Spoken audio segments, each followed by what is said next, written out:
Bonsoir, mesdames et messieurs, et tous ceux qui écoutent à Envol 91.1 FM cet après-midi, ce mercredi 15 août, je crois. C'est exactement ça. C'est le 15. Génial. On s'est pas trop perdu dans le calendrier. Ce mois-ci encore, Christian. Comment vas-tu aujourd'hui, Christian? Ça va super bien. C'est bien. Il fait chaud aujourd'hui. Oui. Un peu trop chaud, je pense. Un peu trop? Yeah. OK. Yeah. Quand on quitte les températures négatives, là, 15 degrés, c'est fort quand même. C'est vrai. Ça nous prend par surprise des fois. Comment va la gération des machines? Ça se gère? Ça va. On gère les machines comme d'habitude. Ça va. Parfait. Ça fonctionne. Génial. Alors, comme d'habitude, je m'appelle Gilles Lessard. La voix que vous venez juste d'entendre, c'est Christian Diby. Le cher gère les machines. Il fait bien plus que je gère les machines, mais pour cette émission, c'est le géreur. Puis sur la ligne, notre invité aujourd'hui, c'est Mathieu Fontaine. Bonsoir Mathieu, est-ce que tu nous entends? Oui, excellent. Ça va? Bien, pas pire. Puis toi? Ça va bien. Je disais à Christian, je suis à mon aise, je suis assis dans le fauteuil. Hey! Tout va bien. C'est pas pire, ça. Dans un fauteuil, wow! J'aimerais aussi un fauteuil. Oui! Mon intention, c'était pas de vous rendre jaloux, là, mais... Tu fais une maudite bonne job, par contre.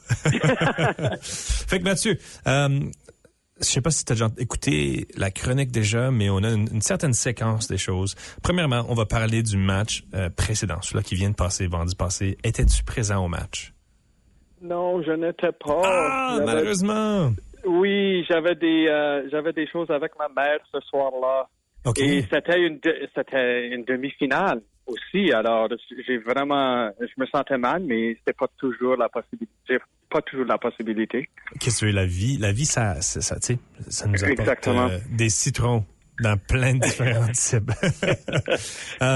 Ben, OK, comme t'avais raison, c'était une demi-finale. Est-ce que tu te rappelles, mais est-ce que tu sais qui a joué la semaine passée? Oui, c'était les jaunes avec les bleus. Oui, en effet.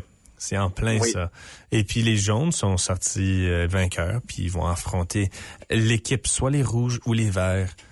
Exactement. Dans 2 semaines. On espère que c'est les rouges, là, mais... Et puis, toi, Mathieu, t'es un joueur de quelle couleur, pour ceux qui savent pas? Rouge. Ah, OK.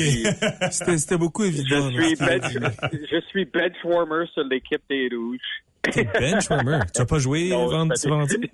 Non, je fais des farces. Ah, OK. Je suis juste je suis pas all-star, disons, tu sais. Ben, Mathieu, quand même, t'es un joueur de l'équipe des rouges. Tu sais, tu joues. Exactement. Tu nous fais rire. Yeah, for sure. Yeah, non, j'ai vraiment hâte à ça. Je suis vraiment un rookie, alors. C'est toujours du nouveau pour moi, même si c'est ma 2e année. OK, très cool. J'adore que tu dis que c'est ta 2e année. Je vais en parler très bientôt. On va juste... On va enchaîner avec un petit segment vrai ou faux avant. Et puis, parce que ces segments vrai ou faux sont des segments, tu sais, ça me prend 2-3 semaines à préparer les questions. C'est pas du tout quelque chose que j'invente à fur et à mesure. Vrai ou faux, il y a seulement eu 4 équipes dans la LIM, dans l'histoire de la LIM. Faux. Il y en avait combien? Il y a déjà eu 5. Déjà eu 5? C'était quelle année, ça? Le sais-tu? J'invente, j'essaie. Non. Mais t'as raison, en fait. T'as raison. Il y avait 5 équipes. Il y a eu une équipe blanche, à un moment donné. Oui, c'est ça. Je pensais que c'était les blancs, oui. Exactement ça. Right on. OK, parfait. T'as passé le test du segment vrai ou faux. Parlons de toi, Mathieu, parce que vraiment, c'est pour ça que t'es ici. Parce que on veut parler au monde qui assiste à la LIM, qui joue à la LIM. Alors, Mathieu, t'as brièvement touché sur le fait que ça fait 2 ans que tu joues à la LIM. Toi, ton parcours d'impro, j'imagine, il a commencé avant la LIM. As-tu fait de l'impro avant ça? Est-ce que tu as du théâtre? Oui. J'ai fait ma première année d'improvisation dans la LIM en 1996-1997. Wow! Alors, t'as une minute. Oui. Slow down. Oui. En 97. Alors, quand t'as dit ça fait 2 ans que tu joues l'impro, ça fait pas déjà 2 ans consécutifs que tu joues, comme t'as joué cette année l'année passée? J'ai joué, alors j'ai fait ma première année avec l'équipe du CUSP à ce temps-là. OK. Et on a même été à la CUI, la Coupe universitaire d'improvisation à Montréal cette année-là. Oh, wow! On a participé dans un tournoi, là. Et pour un jeune garçon qui était de Gabriel Leroy, c'était un événement absolument fou. C'était fou de voir l'impro au Québec comme ça. Mais ensuite, juste par la vie, j'ai pas continué avec l'impro. J'ai fait mes études, je suis devenu enseignant, tout ça. J'ai fait de l'impro avec mes jeunes, mais c'est seulement l'année passée, c'est Lynn Connolly qui a vraiment suggéré / arm twist de essayer de faire une équipe. OK. Très cool. OK, dans ma tête, ça faisait déjà 2-3 ans là, que tu joues à la LIM. Non, comme de façon consécutive, je veux dire.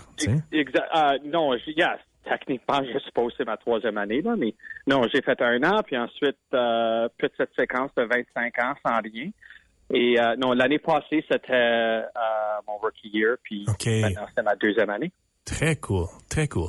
Tu as touché sur le fait que Lynn Connolly t'a un peu forcé à essayer pour jouer à l'impro. Fait que tu travailles comme enseignant. Si je me trompe pas, puis j'espère que je me trompe pas parce que j'étais présent à la finale de la Flip, tu as mentionné que tu fais de l'impro avec tes élèves. Cette année, tu étais co-coach avec Lynn Connolly pour l'équipe, une équipe d'impro, l'équipe de Saint-Norbert, n'est-ce pas? Oui, exactement. L'équipe de Saint-Norbert, dans la première année de la Flip, c'était un grand succès pour tous les élèves de toutes les écoles. C'était vraiment excellent, rien. Et puis, alors, tu as mentionné que ça fait une couple d'années que tu fais de l'impro avec tes élèves. As-tu toujours enseigné à Saint-Norbert? Est-ce que c'est toujours... Non. Ouais, je t'écoute. J'ai commencé l'impro au collège Lorette Collegiate et c'est Alain Jacques qui était enseignant au collège Jeanne Sauvé dans ce temps-là. Il m'a contacté puis a dit « Hey, voudrais-tu essayer de faire de l'impro dans une ligue d'immersion? » Et on n'avait pas un nom, on avait ça. Alors, dans ce temps-là, c'était CJS, Béliveau, Lorette, de temps en temps Kelvin, de temps en temps Miles Mack. Oh, wow! Oui, et on faisait des petits tournois, mais on pouvait pas avoir la traction de générer quelque chose pour continuer. C'était difficile. Les jeunes adoraient ça, mais c'était juste... Vraiment, c'était les adultes. C'était les adultes qui trouvaient ça difficile de gérer, créer quelque chose de nouveau. Mais on a eu du succès lorsqu'on a recommencé avec la Flip. Génial. C'est très cool. J'en ai beaucoup parlé avec Zara Ramlal, parce que Zara, comme tu le sais, elle est aussi enseignante. Et puis, elle m'a longuement parlé, puis c'est vraiment... je trouve que c'est inspirant aussi, le fait que, justement, cette année, je me disais, comme j'adore la LIM, j'adore l'impro les vendredis soirs, mais il me semble qu'il devrait y avoir plus d'impro. Puis pas juste nécessairement le format qu'on le connaît, tu sais, avec la bande, où c'est un mélange de hockey et de théâtre improvisé, mais juste comme d'autres formes d'improvisation. Puis cette année, j'ai pu assister au Cabaret des 1000 plaisirs, et puis Roger Durand, Mathieu Jumainville, puis Maryse Gagné ont fait une performance incroyable en récapitulant tous les éléments du cabaret, mais improvisés. Puis ensuite, tu sais, j'ai été voir la finale de la liste. Ensuite, le soir d'après la finale de la Flip, puis je me dis, wow, vraiment, tu sais, si je recherchais plus d'impro, il fallait pas que j'aille loin. Tu sais, ça se passe. Je suis très fier de ça en termes du fait qu'on crée la prochaine génération. Et je suis aussi très fier du fait que j'ai des jeunes qui vont assister à la LIM comme spectateurs juste parce qu'ils veulent voir qu'est-ce que c'est comme adulte, right? Et pour un prof en immersion, de voir des jeunes qui essayent de faire ça sur leur temps libre, c'est comme les anges chantent, là. Oui, ouais, c'est vrai. C'est vrai. Souvent, c'est difficile de coincer des jeunes à faire des activités culturelles, tu sais. Exactement, c'est génial. Oui. Peut-être coincer, c'est pas le bon mot, mais tu sais que je veux dire.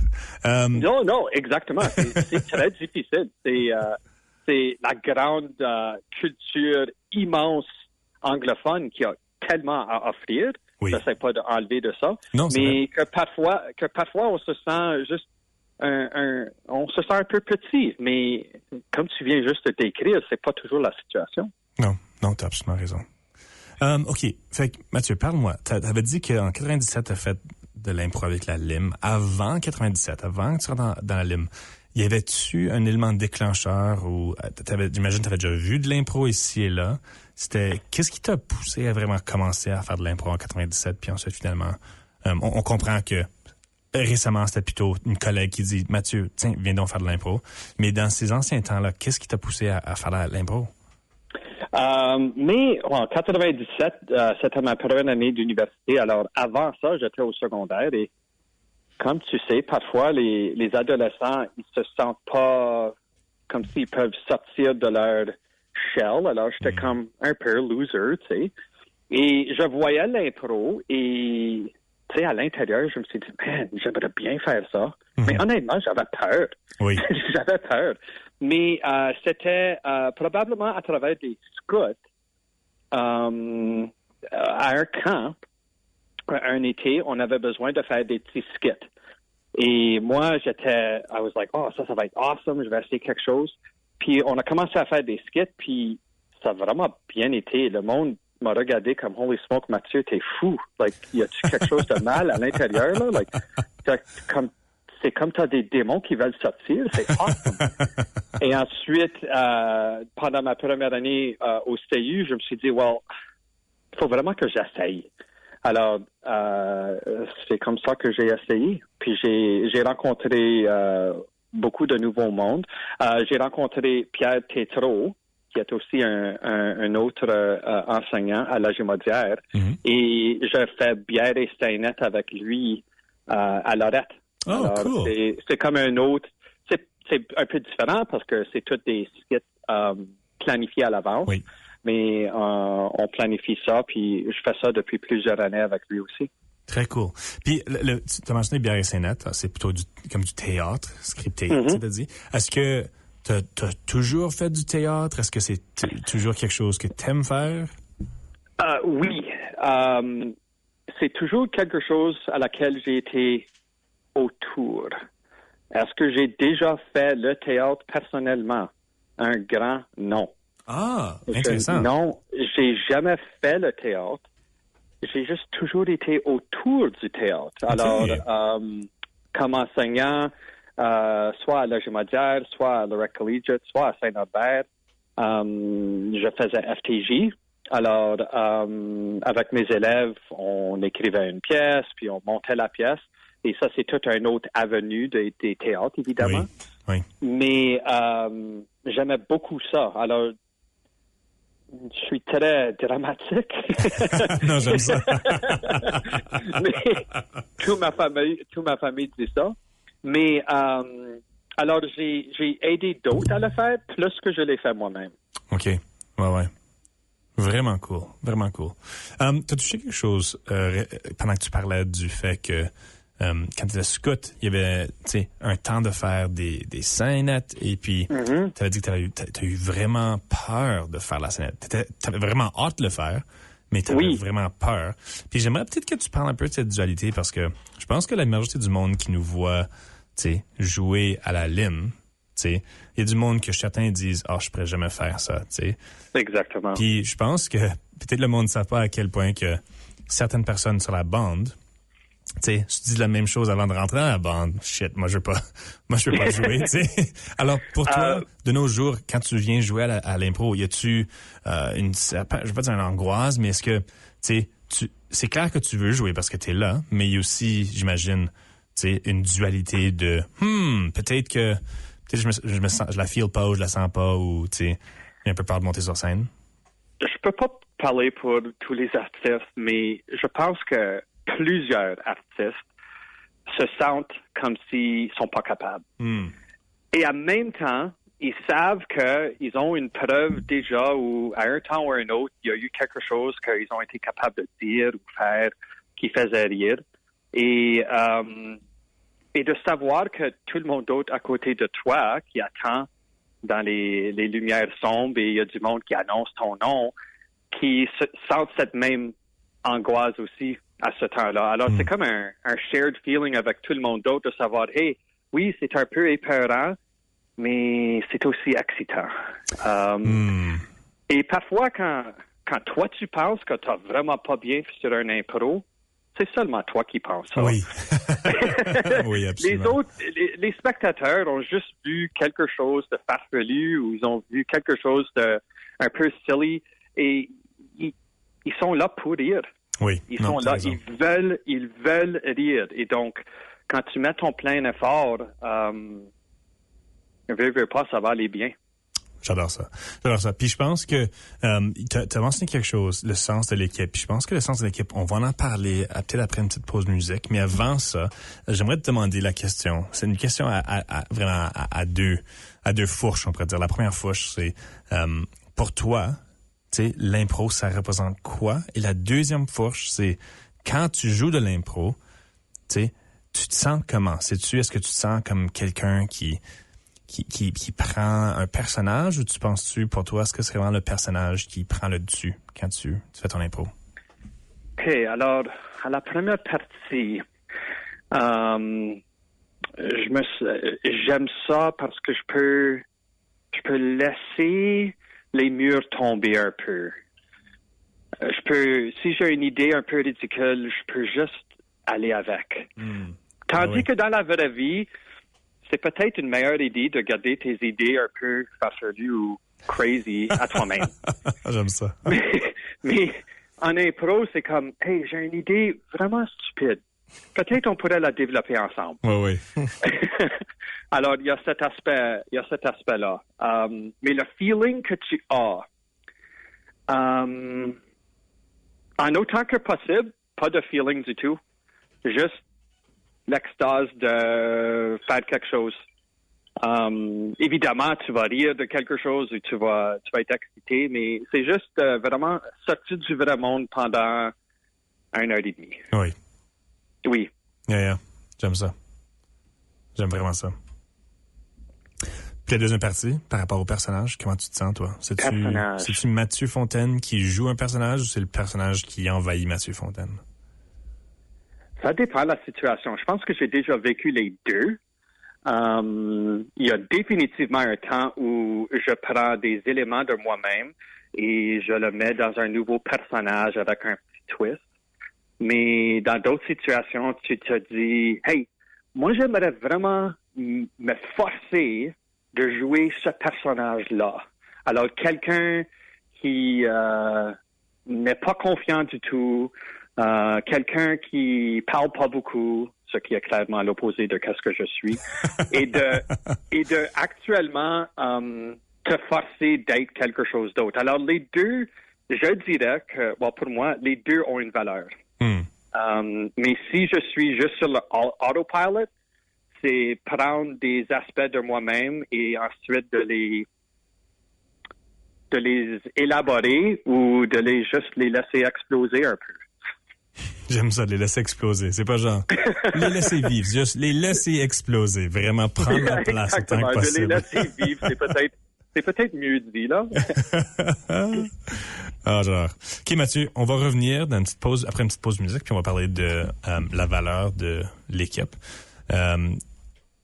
Christian, tu nous as préparé quoi ça vendredi? Exactement, on a le morceau de Amir, J'ai cherché. J'ai cherché. Yeah. OK. Eh ben, on espère qu'avec Mathieu, on va trouver. Ah oui, Christian! Moi aussi, je commence des impros. Des bons vibes. Que des bons vibes. Exactement. Et donc, Mathieu reste avec nous, il ne raccroche pas. On part juste en musique quelques instants, puis on revient. Excellent.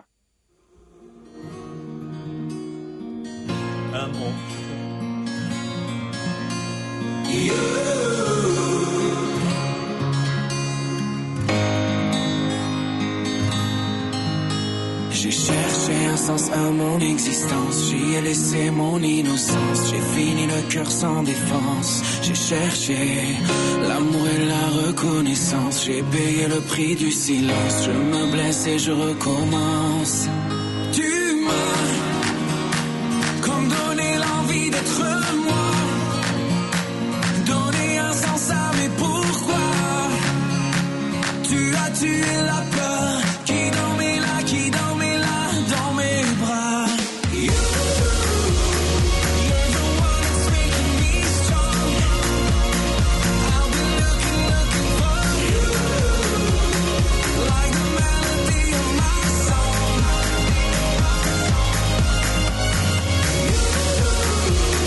You're the one that's making me strong. I'll be looking for you, like the melody of my song.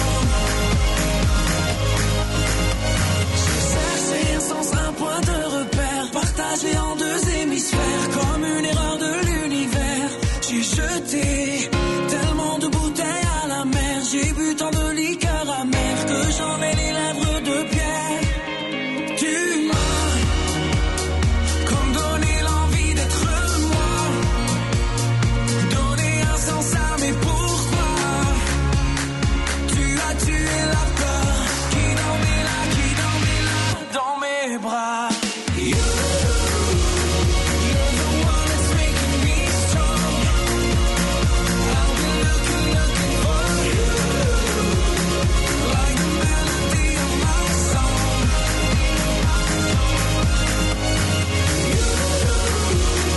You're the one that's making me strong. I'll be looking for you, like the melody of my song. Et nous voilà de retour. Je m'appelle Gilles Lesage, je suis votre agrume. Et puis sur la ligne, si vous avez manqué la première demi-émission, on a Mathieu Fontaine. Bonjour Mathieu, comment ça va? Ça va excellent. Génial. Est-ce que tu as pu entendre la musique, toi, pendant que tu étais sur... Définitivement. OK, génial, OK, parfait. Je me disais, moi puis Christian, on parlait de logistique un peu, puis je me disais, je me demande s'il peut entendre la musique. Parfait. OK, Mathieu, tu as touché un peu, je t'ai demandé par rapport à, je vais pas nécessairement appeler ça l'angoisse, mais peut-être avoir un peu peur de monter sur scène, parce que Oui. même si on aime ça, tu sais, on est quand même pas mal nerveux des fois. Puis tu as mentionné quelque chose de vraiment intéressant, tu sais, cette idée de genre, tu sais, au début d'un match, tout le monde attend, tu sais, à l'entrée. Il fait un peu sombre, et puis un à un, on se fait appeler. Mais t'as dit, on se fait vraiment supporter par les autres membres de notre équipe. Puis je veux vraiment peut-être que tu parles un peu plus de ça. J'ai adoré ce que t'as dit là. Et puis, parle-moi de ce support, tu sais, de l'équipe. Pour toi, comment vois-tu ton équipe? Et puis, ouais, je te laisse exploser, comme t'as dit, par rapport. Exactement. Pour moi, c'est peut-être un détail, mais dans ma tête, ce que j'ai toujours dit à mes élèves, et j'essaie de faire en impro aussi, c'est que la semaine prochaine, là, les Rouges ne vont pas jouer contre les Verts. Ils vont jouer avec les Verts. Oui. Et donc, oui, il y a l'équipe des Rouges. Et oui, on se met ensemble à un certain point, juste quelques minutes avant, et on se demande, hey, qu'est-ce que tu aimerais faire ce soir? C'est quoi ton but pour ce soir? Et chaque équipe font ça. Mais de l'autre côté, on est aussi juste deux équipes dans une salle et on se prépare ensemble et on se sent deux équipes, mais comme une équipe. Parce que on veut tous faire un bon show. Ouais. Alors, on est tous là à l'entrée. Dans ce cas-là, ça va être les rouges et les jaunes ensemble. Et je peux regarder à n'importe qui autour de moi et je vois un peu de l'excitation dans les yeux. Je vois un peu aussi de peur. Tu vois quelqu'un qui cale un verre, peut-être un peu vite, Oui. pour se soulager ou pour se calmer un peu.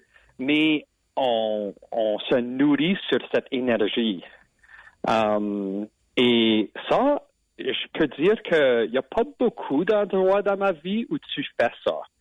C'est vraiment une expérience très différente.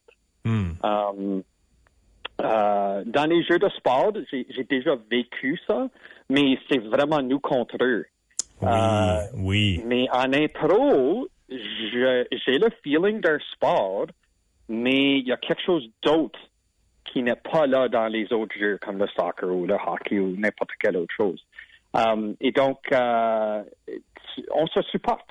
Parce qu'on sait que de temps en temps, il va y avoir des impros qui sont excellents. Tu sais, you're like, oh my goodness, jaw-dropping. Mais il va y en avoir d'autres où c'était comme, wow, ça c'était vraiment difficile. Mais que ça soit que tu retournes à ton banc ou que tu retournes parler à l'autre équipe, tout le monde est là pour se remonter et dire OK, bon, peut-être on peut essayer ça la prochaine fois, mais honnêtement, c'était pas si pire que ça. Ça a bien été. Oui. Et c'est les joueurs en entier qui font ça. C'est pas une personne par équipe qui fait ça. C'est tout le monde doit faire ça pour que ça fonctionne. Et c'est ça que j'ai ressenti pendant 2 ans. J'adore ta distinction que tu as faite, là, Mathieu, par rapport à l'équipe. C'est pas juste, tu sais, le support émotionnel, le support d'énergie, c'est pas juste, par exemple, si t'es un membre des Rouges, les Rouges, c'est un membre des Verts, les Verts, bleus, tu sais. Mais c'est toutes les 2 équipes qui jouent en même temps, parce que t'as raison, ouais, c'est vraiment comme du wrestling où ce que, oui. La différence avec le wrestling, c'est que le résultat est déjà prédéterminé. Mais ici, on est vraiment là pour donner un spectacle. Il y a du pointage pour donner une certaine structure, mais vraiment, on s'en fout du pointage, réellement. J'adore ce que tu as dit là. Wow, incroyable, Mathieu. Yeah. Merci beaucoup. On a le temps pour une petite impro, Mathieu, si ça t'intéresse, une petite radiophonique. OK. Christian, notre cher Jean de Machine, nous donne les thèmes ces jours-ci. Christian, t'as envie d'entendre une impro au sujet de quoi? Au sujet de la fin des classes. La fin des classes. T'es-tu universitaire, toi? Yeah. Ça paraît pas du tout. Ça, c'est too soon comme thème à donner à un enseignant. Oui, c'est ça. Surtout un enseignant du secondaire. T'as encore un bon 2 mois. Exactement. Oui. OK, fait que Mathieu, je te laisse la commencer. Fin des classes. Il nous reste une petite minute. Go for it. Vraiment? As-tu étudié pour ton test ou est-ce que tu as juste laissé ça aller, là? Parce que tu as eu 30% sur ton test. Je m'excuse, mais mon enseignant, c'est que, ces derniers jours, j'étais un peu distrait. Distrait avec quoi? Ben, avec la vie. Ce matin, j'ai compté mes Cheerios, puis ma mère m'en a mis seulement 3 et pas 5 comme d'habitude. Tu sais, 3 Cheerios dans un gros bol de lait, le ratio est tellement off, tu sais. Oh! Mais OK, maintenant, je commence à comprendre, là. Est-ce que les Cheerios se sont au moins attirés l'un à l'autre? Non, ils étaient toutes seules. Un Cheerio. Oh! Puis le Cheerio effect n'était pas en garde? Non, puis c'est ça vraiment mon état émotionnel. Alors, comme tu peux le comprendre, à cause de mes Cheerios, je pense que je mérite au moins un 95% sur mon test, même si tu m'as marqué 30%, mon cher enseignant. Oh, wow. Tu sais, je vais juste changer les critères de succès, là, puis... C'est un A+, puis un E, c'est juste différent par comme 4 lettres. Alors, peut-être ça serait une bonne chose, ça, pour toi, hein? Oui, merci. Surtout que, tu sais, si je veux rentrer à Harvard l'année prochaine, puis d'abord que ma maman me bon temps de Cheerio. Exactement. Ta mère, est-ce qu'elle est souvent comme méchante comme ça? Oui, surtout depuis que papa est parti. Oh, papa est parti. Je comprends, là. Mais ça veut pas dire qu'elle devrait être méchante comme ça. Je sais. Papa, s'il vous plaît, reviens. Je sais que t'es rendu mon enseignant maintenant, puis maman est méchante, mais tu peux la convaincre de mettre au moins 5 Cheerios dans mon bol au lieu de 3. Ouais, maintenant tu comprends pourquoi je l'ai laissé aller, hein? Ah, t'as raison. T'as raison, papa. Ah, t'as raison. Une belle impro par rapport à les Cheerios et le divorce. Merci tellement, Mathieu. J'espère que tu t'es amusé. Yeah, je me suis beaucoup amusé. Good. Je pense que Christian s'est amusé impro au aussi. téléphone, je peux mettre ça sur mon CV maintenant. C'est différent, hein? C'est très différent. Yeah, c'est un peu différent. Surtout qu'on peut pas se voir, on n'a aucune communication physique, c'est carrément vocal. Des fois, c'est difficile, je trouve. Bon, c'est vraiment un impro radiophonique. Exactement. À la limite, moi, je dirais c'est de l'acting. Vous êtes des acteurs, hein, quand vous arrivez à faire ça au téléphone. Ouais. Un type de comédien, t'as raison. Franchement. Merci beaucoup, Mathieu. Rappelle-nous vite, ou annonce-nous, parce que je pense pas qu'on en a parlé, qui joue cette semaine, ce vendredi? Cette semaine, ça sera les Rouges avec les Verts et c'est la 2e demi-finale. Alors, le gagnant de ce match-là se présentera en finale avec les Jaunes. Right on. J'ai tellement hâte. J'ai tellement hâte de jouer avec toi. Puis pas contre toi, Mathieu, mais avec toi. Oui. C'est un petit détail comme, c'est cute. Mais, honnêtement, c'est vrai. Non, c'est vrai, puis je pense que ça fait toute la différence. Changer définitivement. la perception et la manière qu'on y pense. On joue pas contre l'autre, on joue avec l'autre. Merci encore, Mathieu. Tu étais notre ami aujourd'hui. On se voit vendredi. S'il vous plaît, venez voir la demi-finale, la main de la bande et la finale. Les 3 prochaines semaines, ça va être rempli d'impro. Christian, petit mot de la fin? Au revoir et puis bonne semaine à tout le monde. Au revoir, Mathieu. Génial. Merci beaucoup. Merci, Christian. Merci, Mathieu. Merci tout le monde, tous les écouteurs. Passez une belle fin de la soirée. Au revoir. La la la la la la la la la la la la la la.